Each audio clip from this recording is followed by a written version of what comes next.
अक्सर जब हम अदालत के दृश्यों के बारे में सोचते हैं ना, तो हमारे दिमाग में वो एकदम फिल्मों वाले नाटकीय दृश्य आते हैं। हाँ बिल्कुल, वो तारीख पे तारीख वाले दृश्य। हाँ वही, मतलब कोई अचानक से दरवाजा खोलकर अदालत के अंदर आता है, हाथ में कोई पुराना कागज या कोई पुरानी डायरी होती है और पीछे बैकग्राउंड में एकदम सस्पेंस वाला म्यूजिक बज रहा होता है। बिल्कुल। और जज साहब हथौड़ा पीटते हैं और तुरंत फैसला सुना देते हैं, एक ही झटके में दूध का दूध और पानी का पानी। लेकिन असलियत में ऐसा कुछ नहीं होता। वही तो, असल जिंदगी की अदालतें सस्पेंस थ्रिलर कम और एक बहुत ही तकनीकी और अनुशासित प्रक्रिया ज्यादा होती हैं। बहुत ज्यादा अनुशासित।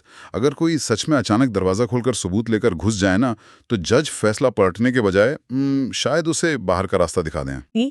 1908 कहते हैं और भारतीय साक्ष्य अधिनियम, जिसे इंडियन एविडेंस एक्ट कहते हैं, उससे जुड़े कुछ बहुत ही महत्वपूर्ण स्रोत हैं।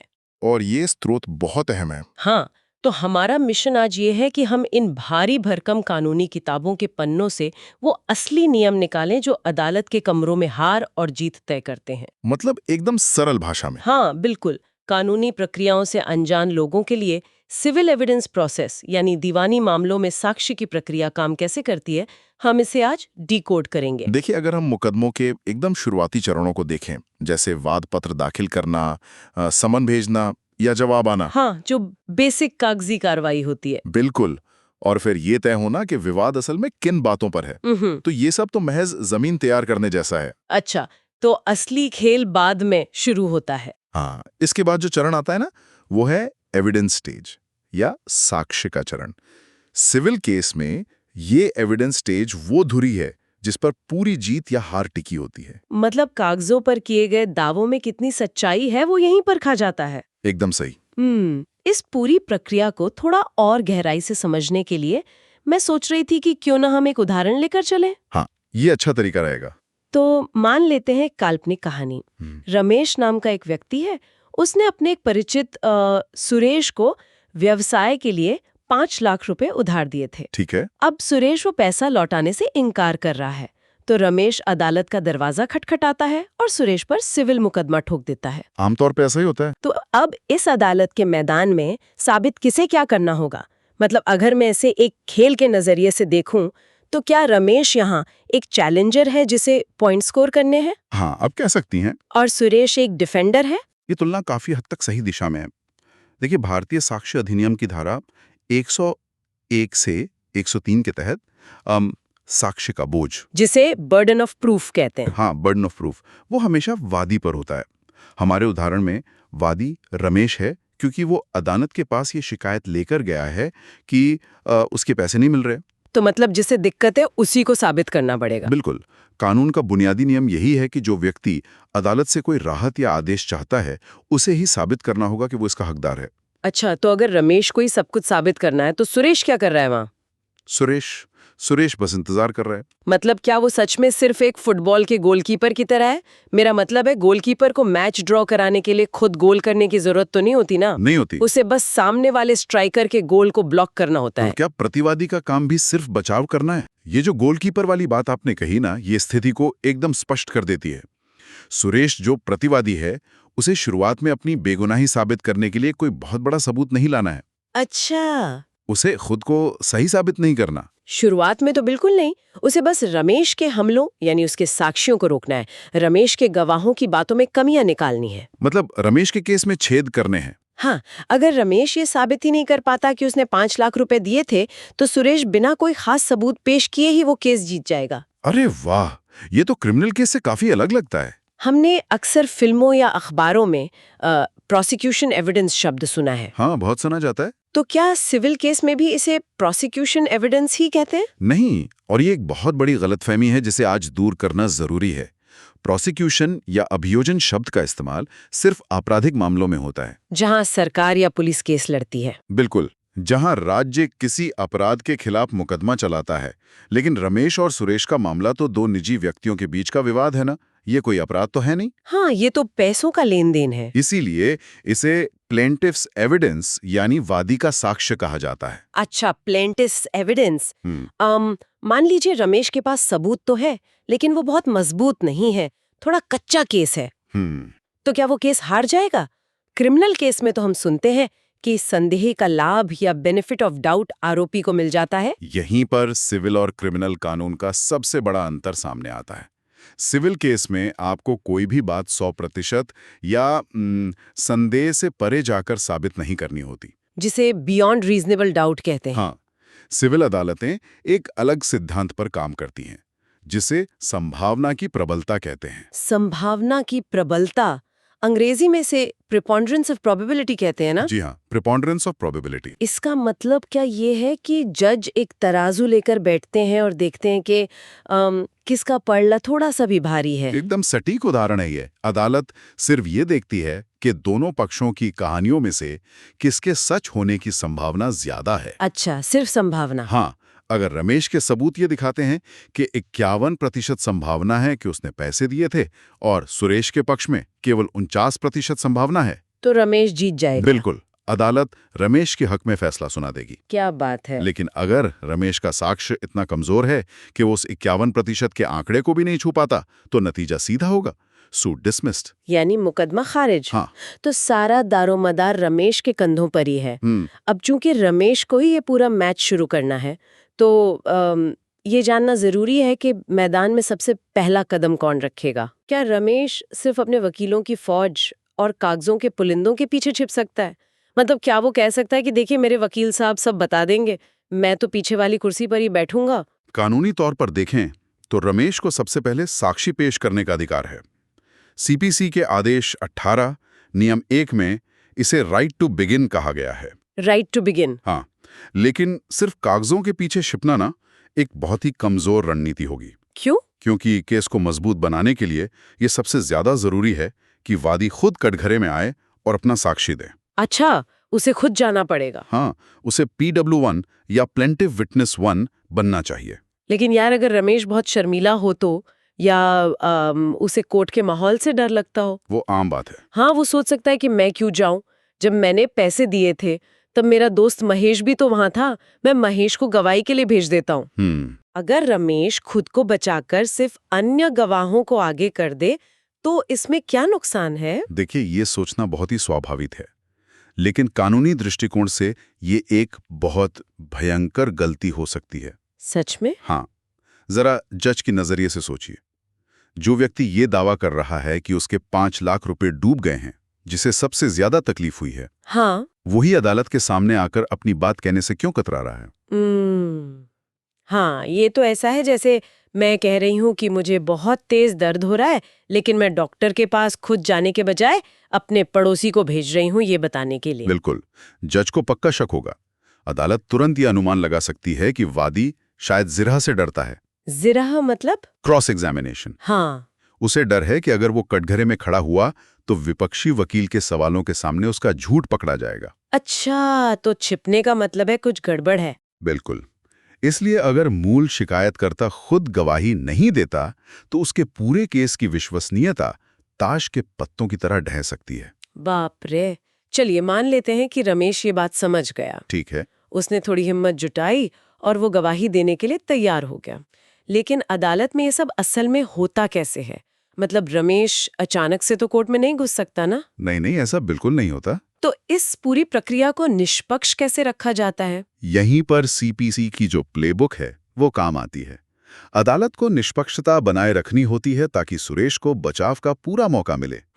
रमेश किसी भी गवाह को अचानक से कोर्ट में पेश करके सुरेश को चौंका नहीं सकता। सरप्राइज नाम की कोई चीज नहीं होती। तो सबसे पहला कदम क्या होता है? सबसे पहला कदम होता है गवाहों की सूची या लिस्ट ऑफ विटनेसेस दाखिल करना। अच्छा, ये सूची कब दाखिल करनी होती है? जब अदालत मुद्दों का निर्धारण कर लेती है, जिसे फ्रेमिंग ऑफ इश्यूज कहते हैं। 15 दिन? हाँ, ये सीपीसी के आदेश 16 के तहत अनिवार्य है। रमेश को 15 दिन के अंदर बताना होगा कि वो गवाही के लिए खुद आएगा, अपने दोस्त महेश को लाएगा या किसी बैंक अधिकारी को बुलाएगा। ये तो बहुत ही तार्किक नियम है।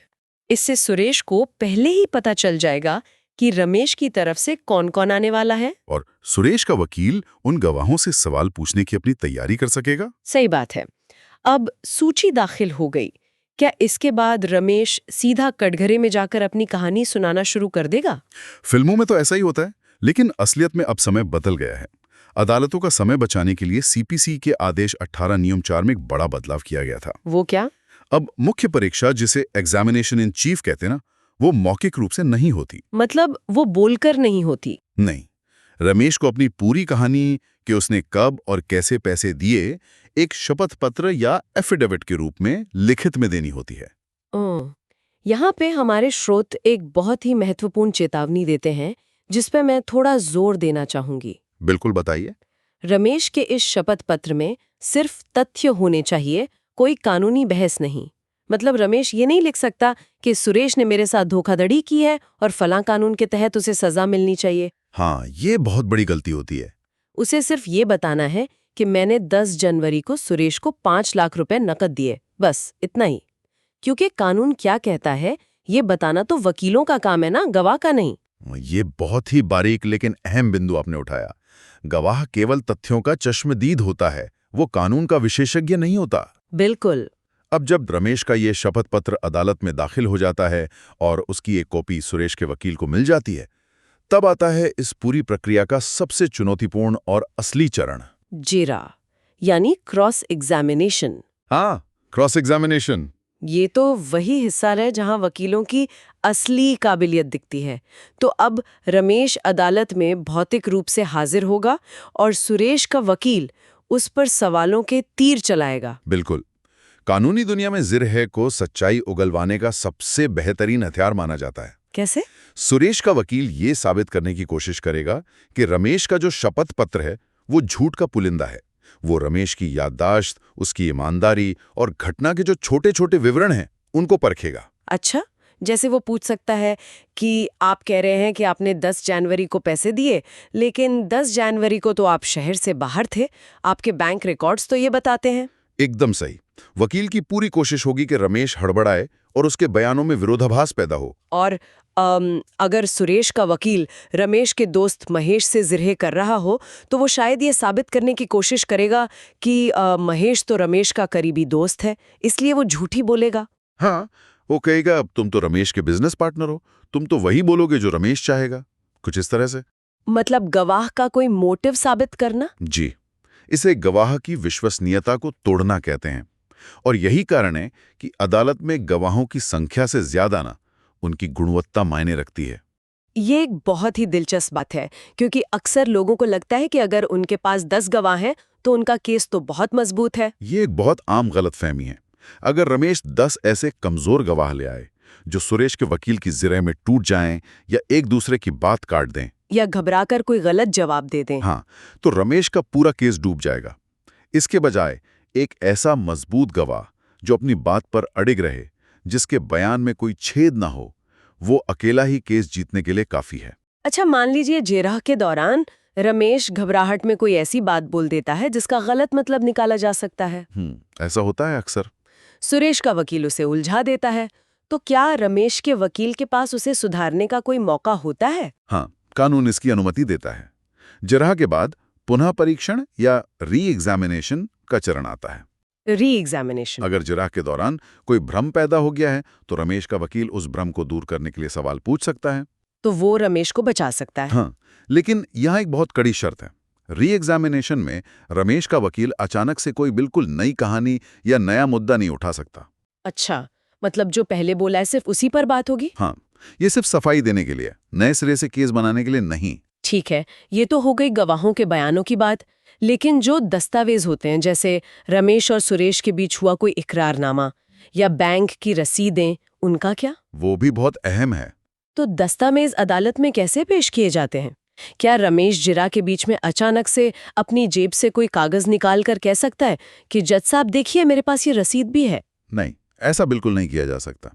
दस्तावेजी साक्ष्य को लेकर नियम बहुत ही ज्यादा सख्त हैं। कैसे नियम? सीपीसी के आदेश 7 नियम 14 के अनुसार रमेश को अपने सभी दस्तावेज उसी समय अदालत में जमा कर देने चाहिए थे जब उसने शुरुआत में अपना वाद पत्र यानी प्लिंट दाखिल किया था। एकदम शुरू में ही? हाँ, अगर वो ऐसा नहीं कर पाया तो उसे कम से कम गवाहों और दस्तावेजों की उस सूची में इसका जिक्र करना चाहिए था। जो 15 दिन वाली सूची थी? बिल्कुल। मतलब कोई सरप्राइज एविडेंस नहीं चलेगा? कोई सरप्राइज नहीं। कानून का सिद्धांत है कि दोनों पक्षों को पता होना चाहिए कि उनके खिलाफ क्या-क्या सबूत इस्तेमाल होने वाले हैं। Fair play. हाँ, अगर रमेश कोई ऐसा कागज लाता है जिसका जिक्र पहले कभी नहीं हुआ, तो अदालत उसे सीधे तौर पर खारिज कर देगी। बाप रे। और सिर्फ कागज जमा करना ही काफी नहीं है, अदालत में उस दस्तावेज को औपचारिक रूप से एग्जिबिट कराना पड़ता है। एग्जिबिट? ये क्या होता है? देखिए, जब कोई दस्तावेज अदालत में पेश किया जाता है तो अदालत उस पर एक पहचान चिन्ह लगाती है, जैसे एग्जिबिट P1 यानी वादी का पहला दस्तावेज। अच्छा, एक तरह की मोहर। हाँ, ये मोहर इस बात का प्रमाण है कि अदालत ने उस दस्तावेज को कानूनी रूप से साक्ष्य के तौर पर स्वीकार कर लिया है। बिना एग्जिबिट मार्क के वो कागज अदालत के लिए महज रद्दी का टुकड़ा है। ये सारी प्रक्रिया तो एक बहुत ही कसी हुई पटकथा की तरह लग रही है ही आपको पहले से बताना होगा कि गवाह कौन है, दस्तावेज क्या है, और फिर उसी दायरे में रहकर लड़ना होगा। एकदम सही। लेकिन मान लीजिए रमेश से एक छोटी सी चूक हो जाती है। कैसी चूक? उसने अपने शुरुआती वाद पत्र में लिखा था कि उसने सुरेश को पैसे नकद में दिए थे। ठीक है। लेकिन कई महीनों बाद जब वो अपना हलफनामा यानी शपथ पत्र दाखिल करता है तो उसमें वो गलती से लिख देता है कि उसने पैसे चेक से दिए थे। ओहो। क्या अदालत इस छोटी सी गलती को नजरअंदाज कर देगी? नजरअंदाज? ये छोटी सी गलती रमेश को पूरा केस हरवा सकती है। सच में? जी हाँ। कानून में स्थिति को वेरिएंस या अंतर कहा जाता है, और ये प्लीडिंग्स यानी जो आपने दावे में लिखा है और एविडेंस यानी जो आप साक्ष्य दे रहे हैं के बीच का सबसे बड़ा दुश्मन है। इतना सख्त नियम, मतलब सिर्फ एक शब्द के बदलने से पूरा केस खत्म? हाँ, क्योंकि न्याय का बुनियादी नियम है कि आप अपनी ही कहानी नहीं बदल सकते। प्लीडिंग्स और साक्ष्य में 100% समानता होनी चाहिए। एक एक बात मिलनी चाहिए। बिल्कुल। जो बात आपके मूल दावे में नहीं है उस पर आप कोई साक्ष्य नहीं दे सकते। अगर रमेश अपने ही बयान से पलट रहा है तो अदालत सीधा ये मान लेगी कि उसकी कहानी मनगढ़ंत है। ये तो सच में बहुत सख्त है। और साक्ष्यों की गुणवत्ता की बात करें तो हमारे स्रोत सुनी सुनाई बातों या जैसे हियर से एविडेंस कहते हैं, उसके खिलाफ भी एक सख्त नियम की बात करते हैं। हाँ, हियर से एविडेंस। ये क्या है? ये एक बहुत ही सीधा नियम है। सुनी सुनाई बातें अदालत में कोई मायने नहीं रखती। को पैसे दिए हैं, अच्छा। अदालत इस बयान को तुरंत खारिज कर देगी। क्योंकि दिनेश ने खुद अपनी आंखों से तो कुछ नहीं देखा ना। बिल्कुल। दिनेश सिर्फ वो बता रहा है जो उसे किसी और ने बताया। अदालत के सामने वो व्यक्ति होना चाहिए जिसने अपनी आंखों से घटना देखी हो या कानों से सुनी हो। तो अदालत महेश की बात सुनेगी, दिनेश की नहीं? हाँ, साक्ष्य हमेशा प्रत्यक्ष होना चाहिए, डायरेक्ट होना चाहिए। अच्छा, एक और सवाल है मेरे मन में। आजकल के ज़माने में तो बहुत सारे लेन देन या बातचीत व्हाट्सएप मैसेज, ईमेल या फ़ोन रिकॉर्डिंग के ज़रिए होते हैं। हाँ, डिजिटल एविडेंस। मान लीजिए रमेश के पास सुरेश का एक व्हाट्सएप मैसेज है जिसमें सुरेश खुद कह रहा है कि भाई मैं तेरे 5 लाख रुपए अगले महीने पक्का लौटा दूंगा। क्या रमेश सिर्फ इस मैसेज का प्रिंट आउट लेके अदालत में केस जीत सकता है? आज के डिजिटल युग में ये अदालतों में सबसे ज्यादा पूछा जाने वाला सवाल है। और इसका जवाब है नहीं, सिर्फ प्रिंट आउट बिल्कुल काफी नहीं है। अच्छा। जब भी आप कोई इलेक्ट्रॉनिक साक्ष्य पेश करते हैं तो उसके साथ भारतीय साक्ष्य अधिनियम की धारा 65B सेक्शन 65B उसका सर्टिफिकेट लगाना अनिवार्य है। ये 65B का सर्टिफिकेट आखिर करता क्या है? मतलब अदालत को सिर्फ मैसेज के प्रिंट आउट पे भरोसा क्यों नहीं है? मैसेज तो साफ दिख रहा है ना। जरा सोचिए, आज के समय में किसी व्हाट्सएप चैट का स्क्रीनशॉट फोटोशॉप करना या नकली ईमेल बनाना कितना आसान है। हाँ, वो तो कोई भी कर सकता है। कोई भी व्यक्ति 5 मिनट में एक झूठी चार्ट तैयार कर सकता है। अच्छा। इसीलिए कानून ने 65B सर्टिफिकेट की व्यवस्था की है। तो इसमें क्या होता है? ये एक तरह का डिक्लेरेशन है जिसमें रमेश को ये प्रमाणित करना होगा कि जिस मोबाइल फोन या कंप्यूटर से प्रिंटआउट निकाला गया है वो ठीक से काम कर रहा था। अच्छा। वो डिवाइस उसी के नियंत्रण में था और उस डिजिटल डेटा के साथ कोई छेड़छाड़ नहीं की गई है। तो मैं ये कह सकती हूँ कि ये सर्टिफिकेट एक तरह से उस डिजिटल सबूत की शुद्धता की गारंटी है। वाह। ये डिजिटल दुनिया का एक फिंगरप्रिंट है जो बताता है कि स्रोत के साथ कोई खिलवाड़ नहीं हुआ। बिल्कुल सही। ये बहुत ही क्रिटिकल पॉइंट है। न जाने कितने ही लोग अपने सिविल केस सिर्फ इसलिए हार जाते हैं क्योंकि वो बहुत गर्व के साथ व्हाट्सएप चैट का प्रिंट आउट तो ले जाते हैं, लेकिन वो सर्टिफिकेट भूल जाते हैं। हाँ, ये 65B का सर्टिफिकेट लगाना भूल जाते हैं और नतीजा अदालत उस प्रिंट आउट को देखने से भी इनकार कर देती है। वाह। तो अगर हम इस पूरे परिदृश्य को समेटें, रमेश को ये साबित करना है कि उसने पैसे दिए, जिसे बर्डन ऑफ प्रूफ कहेंगे। उसे खुद गवाही देनी होगी, राइट टू बिगिन। उसे 15 दिन में गवाहों की सूची देनी होगी। सही। उसका शपथ पत्र उसके मूल दावे से बिल्कुल मेल खाना चाहिए, मतलब कोई वेरिएंस नहीं होना चाहिए। दस्तावेजों पर एग्जिबिट मार्क होना चाहिए और व्हाट्सएप चैट के लिए पेंसेट बी का सर्टिफिकेट होना चाहिए। एकदम परफेक्ट समरी। ये सब सुनकर तो ऐसा लगता है कि केस की किस्मत इसी साक्ष्य के चरण में ही तय हो जाती है। जिसमें कोई शक नहीं है। और इसीलिए हमारे स्रोतों में एक बहुत ही प्रभावशाली आंकड़ा दिया गया है। क्या आंकड़ा है वो? अनुभवी कानूनी जानकारों का मानना है कि 80 से 85% सिविल केस केवल इसी एविडेंस स्टेज पर तय हो जाते हैं। 80 से 85%?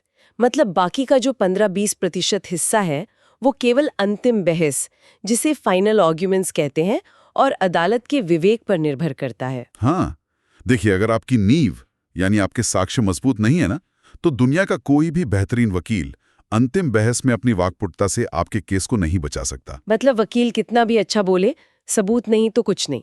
बिल्कुल। अगर रमेश ने 65B का सर्टिफिकेट नहीं लगाया या उसका गवाह जिरे में टूट गया, तो अंतिम बहस में वकील कुछ नहीं कर पाएगा। तो इन सभी स्रोतों और नियमों का विश्लेषण करने के बाद सबसे बड़ा निष्कर्ष यही निकलता है कि सिविल मुकदमों में गवाही का चरण कोई महज औपचारिकता नहीं है जिसे वकीलों पर छोड़कर आप आराम से घर बैठ जाएं। बिल्कुल नहीं। यही वो असली युद्ध क्षेत्र है जहां वादी को खुद अपनी जिम्मेदारी उठानी होती है। सही कहा आपने। और अगर हम इन सभी नियमों जैसे ये एग्जिबिट्स, 65B सर्टिफिकेट और वेरिएंस को एक थोड़े व्यापक दार्शनिक नजरिए से देखें ना, तो एक बहुत ही गहरा विचार सामने आता है। अक्सर हम सोचते हैं कि अगर हमारे साथ कुछ गलत हुआ है और सच्चाई पूरी तरह से हमारी तरफ है, तो हम अदालत में जाकर जीत ही जाएंगे। हाँ, ये तो बहुत ही स्वाभाविक सोच है। आखिर अदालतें तो सच्चाई का पता लगाने के लिए ही बनी है ना। आदर्श रूप में हाँ, लेकिन वास्तविकता यह है कि केवल घटना का सच्चा होना ही अदालत में काफी नहीं है। एक यानी रेलेवेंट और स्वीकार्य यानी एडमिसिबल तरीके से पेश करना पड़ता है। इसका मतलब है कि सच्चाई को एक खास कानूनी सांचे में ढालना पड़ता है। बिल्कुल। मान लीजिए रमेश ने सच में सुरेश को 5 लाख रुपए दिए थे। ये एक वास्तविक सच्चाई है जिसे एक्चुअल ट्रूथ कहते हैं। हाँ, जो असल में हुआ।